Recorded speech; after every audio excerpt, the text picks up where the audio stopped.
Ngibingelele kuwe mlaleli, ngiyathemba ukuthi uyaphila. Mina ngizocela kuwe laphana-ke ukuthi-ke uma usamusha kuleli khasi-ke leli-ke wenze okulungile-ke laphana-ke ucindezele ibhathini subscribe nje, akubizi imali, kumahhala nje.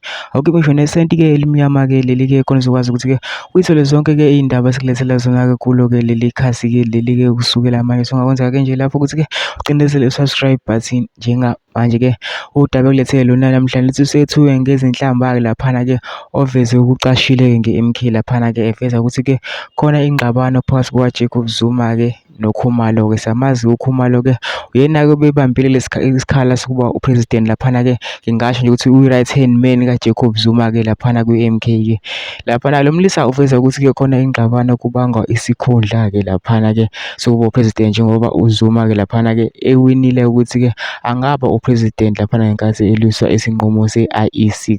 Uthi-ke lo mlisa-ke uZuma-ke manje-ke akasamnakile nqoba, kodwa angifuni ukuthi vezwa ngami-ke mina ngokudlalela-ke ividiyo-ke uzwele wena ngawakho amadlebe. Ngisacela kuwe laphana ukuthi masuzwile-ke le video-ke ungene ema-comment section-ke ubhale ucabangani-ke ngalo-ke lolu daba-ke lolu-ke masicinza nebhathini lapho-ke subscribe nje, akubizi imali, kumahhala nje, ngisho nesenti-ke elimnyama-ke leli-ke. Nayo-ke le video-ke awuyithokozele.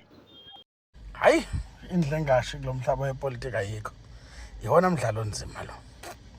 Hayi, ngiyezwa ngandlebe enye bathi insizwa nansi le umuntu ngombulazi lapha kumkhonda, ngathi inhliziyo ayimnandi, ngathi bavele bahosha isituli onxamalala bathema beqeda kuwena ngale nkantolo. Hayi, kubuyela yena. Hayi, bathi ayilalelake avela bokhomanda yena, sasethana kahle ngokwazana. Kwakukhumalo wakuphi yena lo, yazi uma vele shona qhamuke seqhamuka nje la kwathiwa lalela la usukhomanda wathi ngcono kube no-in chief, kwathiwa yi commander ima lapho.